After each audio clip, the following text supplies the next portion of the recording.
प्रधानमंत्री ने वैश्विक निवेशक सम्मेलन इन्वेस्ट कर्नाटक 2022 का किया उद्घाटन।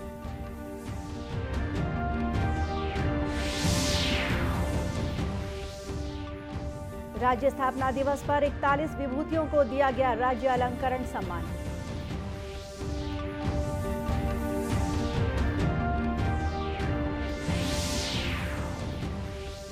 रायपुर सहित प्रदेश के सभी जिला मुख्यालयों में राज्योत्सव पर हो रहा है रंगारंग सांस्कृतिक कार्यक्रमों का आयोजन।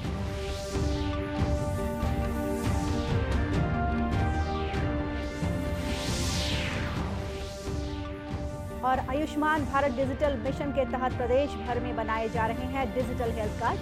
दुर्ग में करीब 1 लाख लोगों को मिला कार्ड।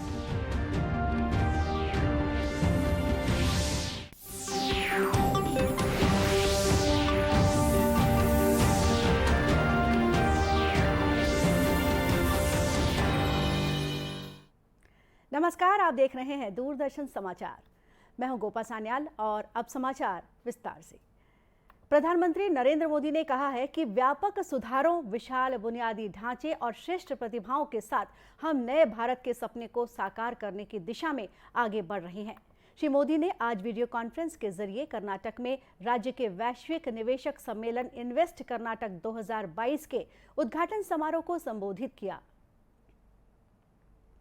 ये भले ही ग्लोबल क्राइसिस का दौर है, लेकिन दुनिया भर के एक्सपर्ट्स, विश्लेषक और अर्थव्यवस्था के जानकार भारत को ब्राइट स्पॉट बता रहे हैं और हम अपने फंडामेंटल्स पर लगातार काम कर रहे हैं ताकि भारत की अर्थव्यवस्था दिनों दिन और मजबूत हो। पिछले कुछ महीनों में भारत ने जितने फ्री ट्रेड डील्स किए हैं, उससे दुनिया को हमारी तैयारियों की झलक मिल चुकी है। प्रधानमंत्री ने कहा कि केवल सुधार ही नहीं बल्कि अवसंरचना के मामले में नए भारत की प्रगति अनुपम है। श्री मोदी ने कहा कि सरकार युवाओं के अवसरों को सीमित करने की बजाय उन्हें नए अवसर प्रदान करने के लिए अनुकूल माहौल बना रही है। भारत आज जिस ऊंचाई पर है, वहां से अब उसे निरंतर आगे ही जाना है। पिछले वर्ष भारत ने करीब $84 बिलियन का रिकॉर्ड फॉरेन डायरेक्ट इन्वेस्टमेंट हासिल किया था और आप भी जानते हैं कि नतीजे तब आ रहे हैं जब दुनिया कोविड वैश्विक महामारी के असर और युद्ध की परिस्थितियों से पूरी दुनिया जूझ रही है। हर तरफ अनिश्चितता का माहौल है। भारत में भी युद्ध और महामारी से बनी स्थितियों का विपरीत प्रभाव पड़ा ही है। बावजूद इसके आज पूरी दुनिया भारत की तरफ बहुत उम्मीद भरी नजरों से देख रही है। ये दौर इकोनॉमिक अनसर्टेनिटी का है, लेकिन तमाम देश एक बात को लेकर आश्वस्त है कि भारतीय अर्थव्यवस्था के फंडामेंटल्स मजबूत है। आज के इस फ्रेगमेंटेड दौर में भारत दुनिया के साथ जुड़कर और दुनिया के लिए काम करने पर जोर दे रहा है। सम्मेलन का उद्देश्य संभावित निवेशकों को आकर्षित करना और अगले दशक के लिए विकास का एजेंडा तय करना है। सम्मेलन 4 नवंबर तक चलेगा। राज्य स्थापना दिवस पर आयोजित 3 दिवसीय राज्योत्सव के पहले दिन कल शाम राज्य अलंकरण समारोह का आयोजन किया गया। राज्यपाल अनुसुईया उइके और मुख्यमंत्री भूपेश बघेल ने वर्ष 2022 के लिए 33 विभिन्न विधाओं में 41 राज्य अलंकरण सम्मान प्रदान किए। इसमें विभिन्न क्षेत्रों में उल्लेखनीय कार्य करने वाले लोगों को 33 श्रेणियों में पुरस्कृत किया गया। इस वर्ष का आदिवासी और पिछड़ा वर्ग उत्थान के लिए शहीद वीर नारायण सिंह सम्मान नारायण मरकाम को दिया गया। पत्रकारिता के क्षेत्र में धनंजय वर्मा, वहीं अमितेश पांडे और डॉक्टर वैभव शिव पांडे को चंदूलाल चंद्राकर स्मृति पत्रकारिता पुरस्कार दिया गया। मधुकर खेर स्मृति पत्रकारिता पुरस्कार डॉक्टर KN किशोर को और पंडित माधव राव सप्रे राष्ट्रीय रचनात्मकता सम्मान सुदीप ठाकुर को दिया गया। इसी तरह खेल के क्षेत्र में अमितेश मिश्रा को गुंडाधुर सम्मान, सहकारिता के क्षेत्र में अशोक अग्रवाल को ठाकुर प्यारेलाल सिंह सम्मान, सामाजिक आर्थिक और शैक्षणिक क्षेत्र में सीताराम अग्रवाल को पंडित रविशंकर शुक्ल सम्मान, संगीत एवं कला के क्षेत्र में वेदमणि सिंह ठाकुर को चक्रधर सम्मान से नवाजा गया।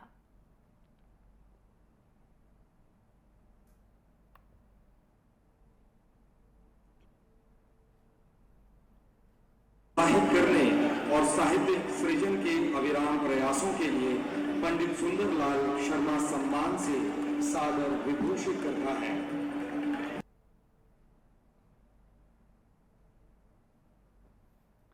इस अवसर पर मुख्यमंत्री ने कहा कि इन विभूतियों को सम्मानित करना स्वयं सम्मानित होना है। विभिन्न क्षेत्र के विशिष्ट व्यक्तिमन के सम्मान करके हम स्वयं गौरवान्वित महसूस करते हैं। ये व्यक्तिमन के जीवन से, ये व्यक्तिमन के कृतित्व से समाज में प्रेरणा मिलते, वो मन जो काम करते वो देख के दूसरों में सीखते, होकर अनुसरण करते। कार्यक्रम में मुख्यमंत्री ने राज्यपाल को राजकीय गमछा भेंट किया। राज्य निर्माण के 22 वर्ष पूरे होने पर प्रदेश में राज्योत्सव का आयोजन किया जा रहा है। राजधानी रायपुर सहित सभी जिला मुख्यालय में राज्योत्सव मनाया जा रहा है।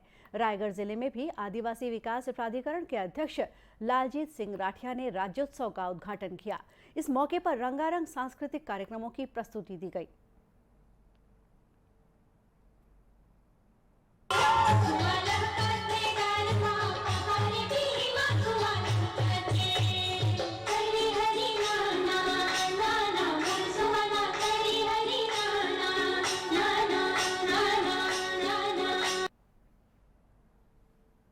वहीं कबीरधाम जिले में राज्य की कला, संस्कृति और रीति रिवाजों पर आधारित अलग अलग कार्यक्रमों की प्रस्तुति दी गई। इस मौके पर विभिन्न विभागों के स्टॉल लगाए गए, जहां लोगों को शासकीय योजनाओं की जानकारी दी गई। इसके अलावा स्व सहायता समूहों द्वारा बनाए गए उत्पादों की बिक्री के लिए सीमार्ट ने भी स्टॉल लगाया। साथ ही छत्तीसगढ़िया व्यंजनों की खुशबू से सराबोर स्टॉल भी लोगों के आकर्षण का केंद्र रहा। राज्योत्सव के दौरान विभिन्न सांस्कृतिक कार्यक्रम पेश किए गए।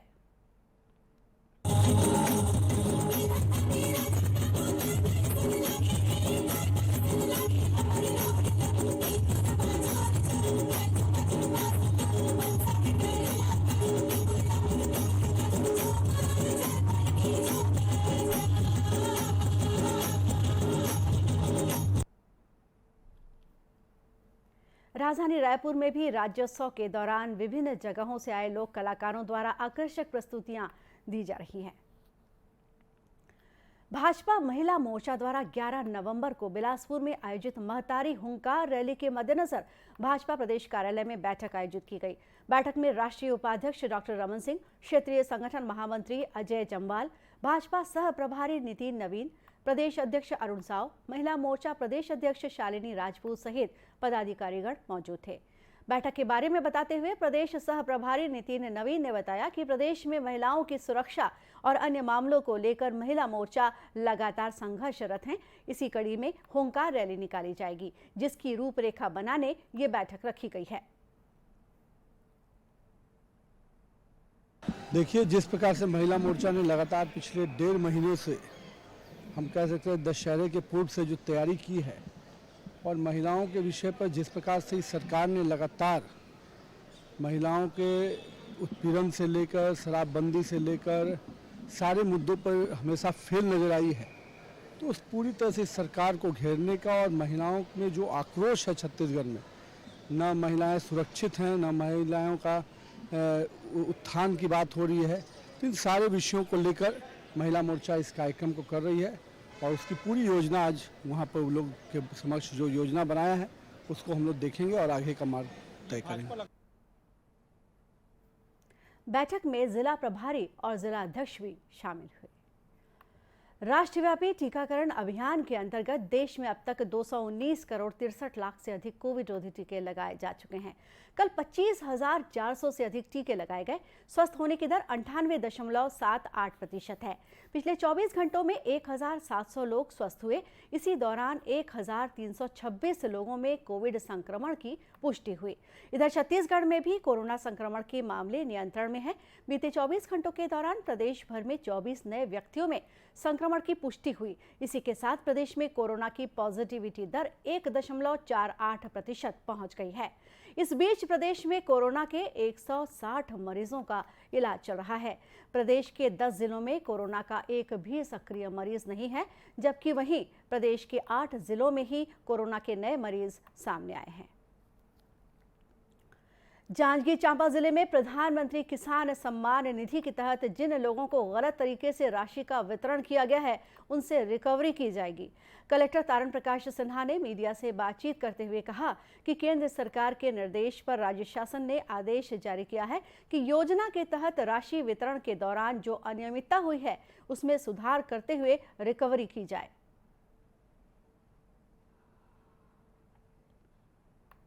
देखिए, राज्य शासन ने निर्देश जारी किया है कि जिन लोगों ने केंद्र सरकार के निर्देश पे कि जिन लोगों को गलत ढंग से राशि दी गई है उसका जो है नियमानुसार वसूल। गौरतलब है कि कलेक्टर ने 2,63,000 अपात्र किसानों से 2 अरब 16 करोड़ की राशि रिकवरी करने के निर्देश दिए हैं।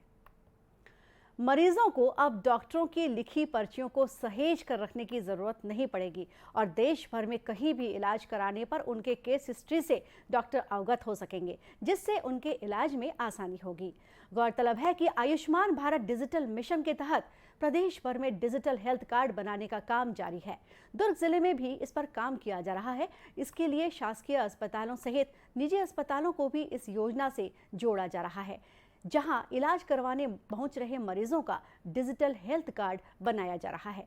साथ ही जिले में आयोजित होने वाले स्वास्थ्य शिविरों में भी आधार कार्ड से लोगों के डिजिटल हेल्थ कार्ड की आईडी जनरेट की जा रही है। आयुष्मान भारत डिजिटल मिशन के दुर्ग जिला परियोजना समन्वयक देवेश त्रिवेदी ने बताया कि अब तक जिले में करीब 1 लाख से अधिक लोगों का डिजिटल हेल्थ कार्ड बनाया जा चुका है।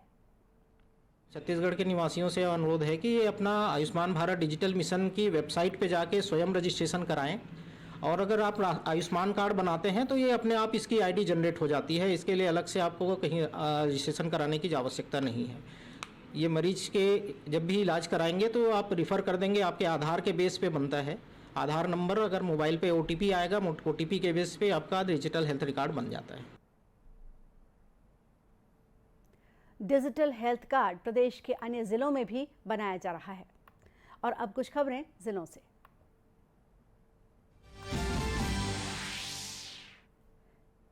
राज्य स्थापना दिवस के अवसर पर सक्ती के सामुदायिक स्वास्थ्य केंद्र में देहदान, रक्तदान, नेत्रदान शिविर का आयोजन किया गया। इसमें कलेक्टर नुपुर राशि पन्ना सहित 50 व्यक्तियों द्वारा रक्तदान किया गया। वहीं 4 व्यक्तियों ने देहदान और 20 व्यक्तियों ने नेत्रदान का संकल्प लिया।